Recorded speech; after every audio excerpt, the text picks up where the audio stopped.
মুহূর্তেই যেন বদলে গেল দৃশ্যপট। শিশু কিশোরদের গ্রীষ্মকালীন ছুটি উদযাপন হঠাৎই রূপ নিল মৃত্যুযাত্রায়। যুক্তরাষ্ট্রের টেক্সাসে ভয়াবহ আকস্মিক বন্যায় এখনো পর্যন্ত প্রাণ গেছে ১০০ জনেরও বেশি মানুষের।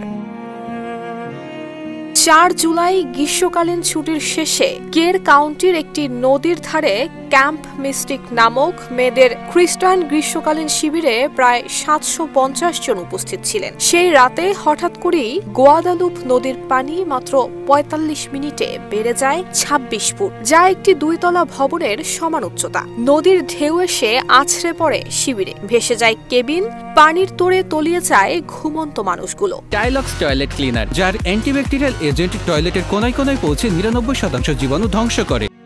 আবহাওয়ার পূর্বাভাসে বলা হচ্ছে মাটিতে জমে থাকা পানির উপরে আরও বৃষ্টির সম্ভাবনা রয়েছে, যার ফলে উদ্ধার অভিযান আরও জটিল হয়ে উঠছে। হেলিকপ্টার, স্পিডবোট, প্রশিক্ষিত কুকুর ব্যবহার করে চলছে মরদেহ খোঁজার অভিযান, কিন্তু এখনো বহু মানুষের খোঁজ মেলেনি।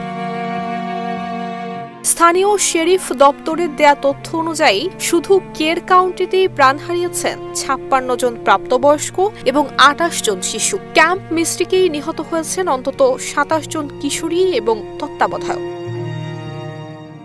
টেক্সাসের এই অঞ্চলটি দীর্ঘদিন ধরেই ফ্ল্যাশ ফ্লাড করিডোর নামে পরিচিত। অতিবৃষ্টিতে আকস্মিক বন্যা এখানকার নতুন কিছু নয়, তবে বিজ্ঞানীরা বলছেন জলবায়ু পরিবর্তনের তীব্র প্রভাবেই এমন বন্যা এখন আরও বেশি হঠাৎ আর বিধ্বংসী হয়ে উঠেছে।